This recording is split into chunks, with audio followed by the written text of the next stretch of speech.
کئی باری جی بالکل گاہک ہی نہیں ہوتا، جانور سستا ہو جاتا ہے۔ تو میں تو سمجھتا ہوں کہ میں تو بالکل قائل نہیں ہوں اس بات کا کہ جو بیچارے 2 سال سے جانور پال رہے ہیں وہ بالکل بیچارے کہیں کہ اب بیکی نہیں رہا تو ضائع کر دو۔ ہم تو نہیں چاہتے کسی مسلمان کا بھی دیوالیہ نکل جائے، اور اگر آپ کا خیال ہے آخر میں سستے ہو بھی جائیں گے تو ہم نے تو جتنے بھی خرچ کیے سارے اللہ کی رضا کے لیے کیے۔ 4 5 10 ہزار زیادہ چلا گیا تو اپنے لیے تھوڑا کیا ہے، اس کے لیے کیا ہے۔ یہ قرآن پاک نے فلسفہ بیان کیا۔ اس آیت کو ہر مسلمان کو یاد رکھنا چاہیے۔ رب فرماتا ہے نہ اللہ کی بارگاہ میں ان جانوروں کا گوشت پہنچتا ہے نہ خون پہنچتا ہے۔ یہ جانور ذبح کرتے وقت تمہارے دلوں میں جو تقویٰ ہوتا ہے وہ تقویٰ رب کی بارگاہ میں پہنچتا ہے۔ صحاح 6 میں حدیث میں لفظ موجود ہیں، حضور نے فرمایا خوش دلی سے قربانی کرو، خوش دلی سے جانور اللہ کی راہ میں پیش کرو، خوش دلی سے۔ تو آپ کیا دیکھنا چاہتے ہیں آخر میں؟ ایک دفعہ ایک دوست مجھے کہنے لگے آپ کو بڑی سعادت ملتی ہے حرم شریف جانے کی، مجھے بتائیں جس وقت وہاں رش ذرا کم ہو نا حرم میں نے تب جانا عمرہ کرنے۔ میں نے اسے کہا اللہ خیر کرے، وہاں کیوں رش کم ہو جی؟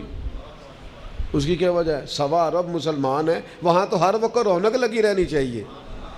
روزے دے دوالے نے غلاماں دیاں ٹولیاں، اور ویکھو ایک پیا سندا ہے کروڑاں دیاں بولیاں۔ کیوں رش کم ہو جی؟ وہاں تو زیادہ ہونا چاہیے۔ ہر وقت مسلمان ہو، لب واہ ہیں، آنکھیں بند ہیں، پھیلی ہیں جھولیاں۔ کتنی مزے کی بھیک تیرے پاک در کی ہے۔ اور پھر کہتے ہیں ماہ مدینہ اپنی تجلی عطا کریں۔ یہ ڈھلتی چاندنی تو پہر 2 پہر کی ہے، حضور مہربانی کریں۔ تو میرے بھائی قربانی کا فلسفہ آپ سمجھیں، فربا جانور، سونا جانور، خوبصورت جانور خوش دلی سے ذبح کریں، اور جو نہیں کر سکتے وہ بھی خوش رہیں، ان کی طرف سے حضور نے کر دیا ہے۔